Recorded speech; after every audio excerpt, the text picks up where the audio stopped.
Hello everyone, my name is Chi. I'm currently a lecturer at the University of Liverpool. In this video, I'll be presenting our paper Minimizing the Probabilistic by Similarity Distance, which is joint work with Professor Stefan Kiefer from Oxford University.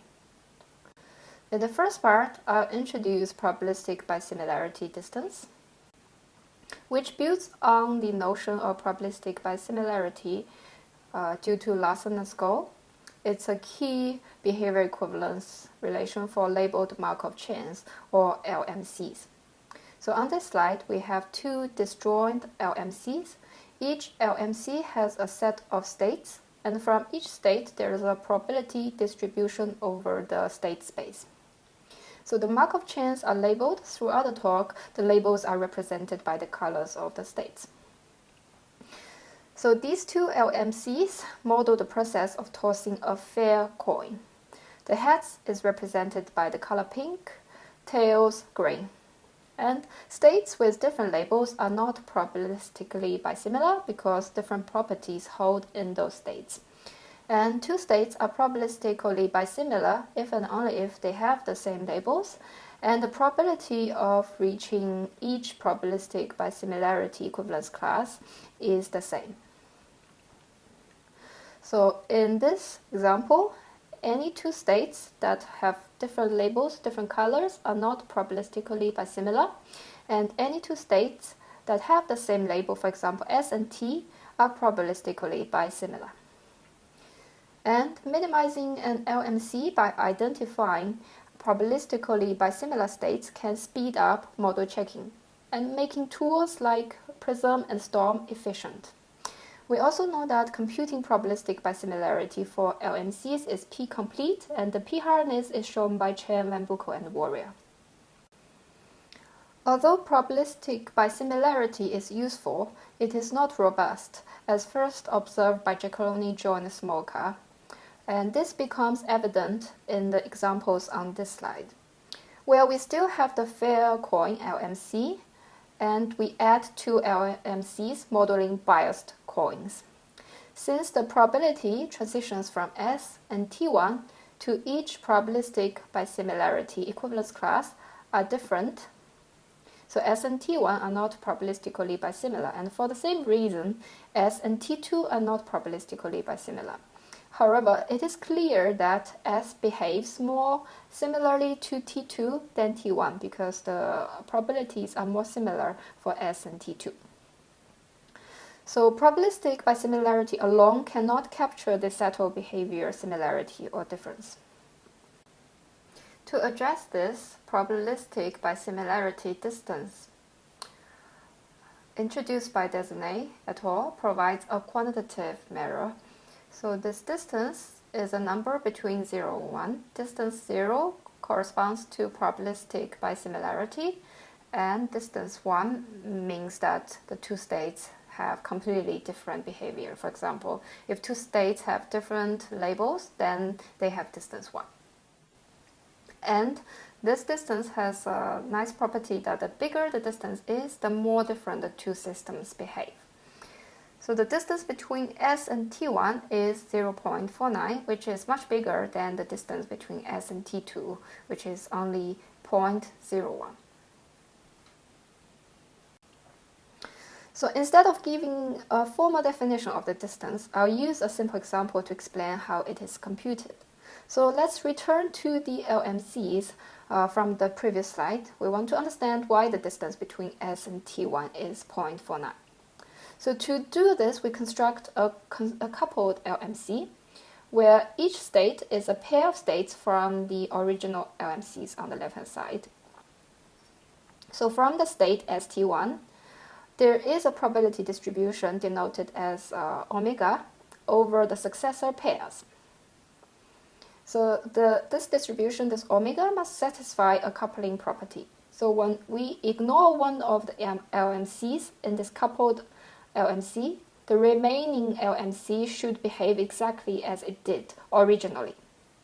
For example, if we ignore the first LMC and we first focus on T1, so in the state of ST1, the probability of moving to the next state, say V1, is the sum of this probability and this probability. And it should be equal to the probability from T1 to V1, which is 0.01 in this case. So in general, there might be infinitely many distributions, infinitely many omegas that satisfy this coupling property, but our goal is to select the one that minimizes the probability of reaching state pairs with different labels. These state pairs are shown in gray on this slide. So U1V2 and U2V1 are the only two pairs that have different labels. So here we see the optimal omega, which minimizes the probability of reaching the gray pairs. And the distance between S and T1 is the probability of reaching these mismatched states. So this is a simple example where we only need to compute one such omega. In larger LMCs, we may need to compute probability distributions omegas for many state pairs. And the collection of these probability distributions forms what we call a policy for the coupled LMC. And to compute the distance, we want to compute the optimal policy that minimizes the probability of reaching state pairs with different labels, the gray states. So the problem of computing distances for LMCs has been shown to be solvable in polynomial time by Chen, Van Buckel, and Warrior. So in the second part of the talk, I'll present some motivating examples for minimizing distances. We introduce another probabilistic model called Markov decision processes, or MDPs. So on this slide, we see two simple MDPs. The key difference between MDPs and LMCs is that in MDP, states can have several actions to choose from. With each action corresponds to a probability distribution over the state space. So LMCs can be seen as a special case of MDPs where every state has only one action. MDPs also involve strategies, which means that how we play at a state with multiple actions. So for instance, at state S0, we can either play deterministically, which means that we either choose to play M0 action or the M1 action. Or we can play randomly, means that we can choose M0 30% of the time and M1 70% of the time. So strategies can be deterministic or randomized. They can also be memoryless or general. So memoryless means that we play the same way every time we visit the same state, regardless how we reach that state. But general strategies, we have to consider the entire path leading to the current state. We have to consider the history. So given a strategy, either deterministic or randomized, memoryless or general, an LMC will be induced.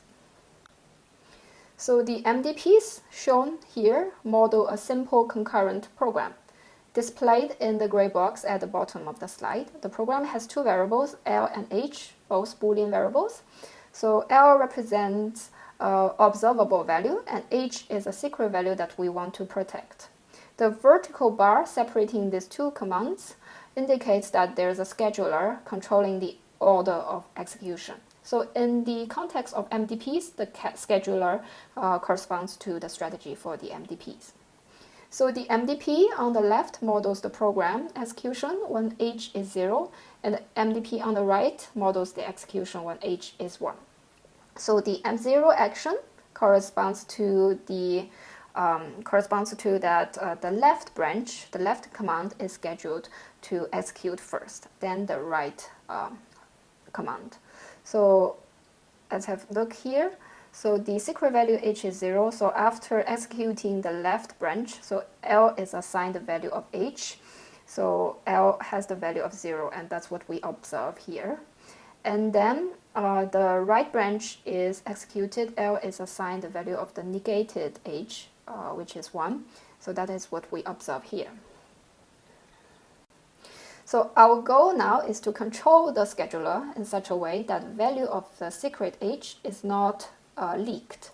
In the context of the MDPs, we want to find a strategy such that an observer cannot distinguish between these two MDPs based on the observable value of L.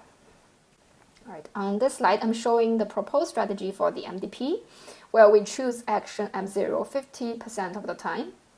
So this strategy induces LMCs that are probabilistically bisimilar, meaning the strategy successfully hides the value of H. So in this case, the minimized distance is 0. So in the next example, we add a loop to the previous program with a termination condition that depends on the coin flip and the value of H. So with probability P, we get value 1, and with probability 1 minus P, we get value 0. So if H is 1, then the loop terminates immediately, as reflected in the MDP on the right. If H is 0, then the loop's termination depends only on the coin flip, right? And this is modeled by the MDP on the left, where the loop terminates with probability P and continues with probability 1 minus P.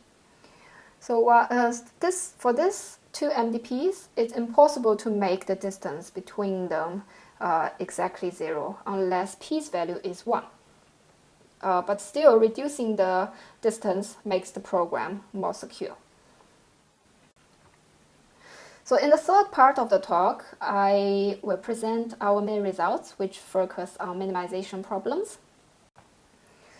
So we just introduced the relevance of these problems to the applications in security. In particular, the notion of probabilistic non-interference in security refers to exactly that: the system won't leak confidential information regardless of how the execution is scheduled. So the table on the slide summarizes our findings on distance minimization problems. The first two rows show qualitative problems, and third row is the quantitative problems. And we also distinguish between memoryless strategies and general strategies.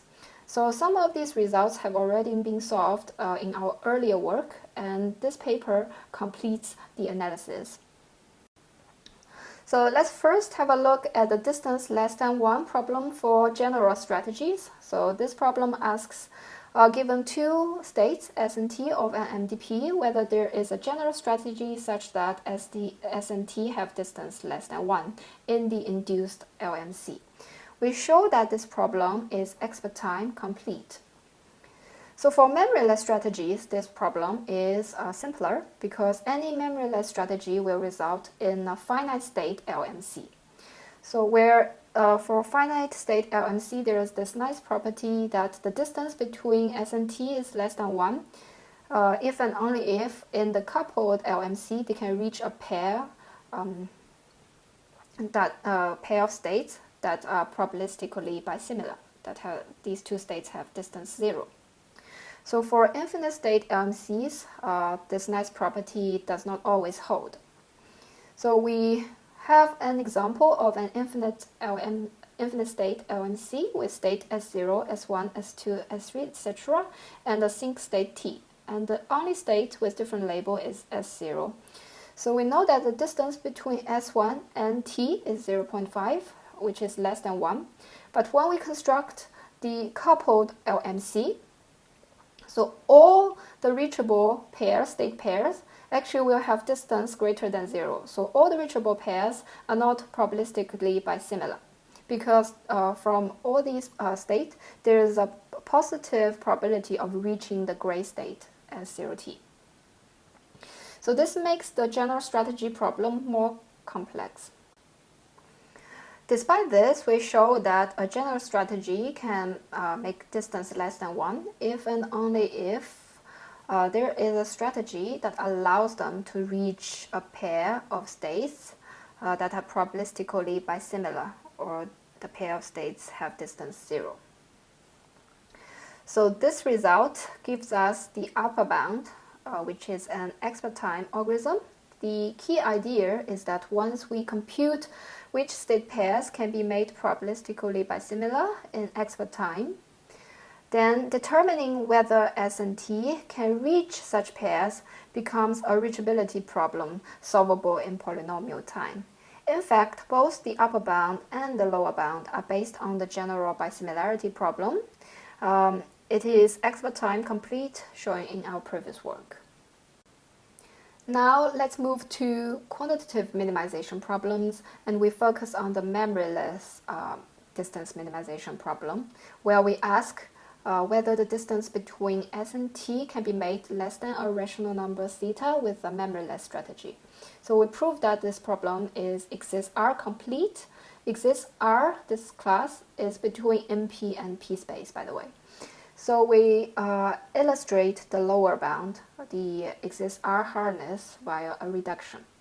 So we define the fj functions, which maps n real numbers to another real number. And this fj is a product of a non-negative coefficient and at most 6 terms of the form xi or 1 minus xi. For example, f1 of x is defined to be a third times x1 squared and 1 minus x2. So we have 3 terms of the form xi or 1 minus xi, and we have a non-negative coefficient here. F2x is also has 3 terms and a non-negative coefficient. So the problem we reduce from involves a multivariate polynomial p, right? So this polynomial p is a sum of several fj functions, and we are actually asking whether there is an x such that the value of the polynomial is greater than theta. For example, the px could be the sum of f1 and f2 from the previous example. So this px is of degree 3 in this case. So using the polynomial px, we construct an MDP, right? So of 2 disjoint parts, an LMC and MDP, where some states have 2 actions. And each variable, x1, x2, etc., represents the probability of choosing a specific action in the MDP. For example, x1 controls the left action of v1, x2 for v2. Given a set of variables x1 to xn, we actually defined a memoryless strategy alpha of x.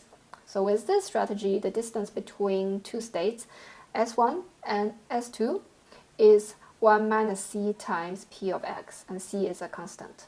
Therefore, px is greater than theta if and only if the distance between S1 and S2 is less than 1 minus c times theta, and the reduction has been established. Lastly, the distance minimization problem for general strategies is undecidable.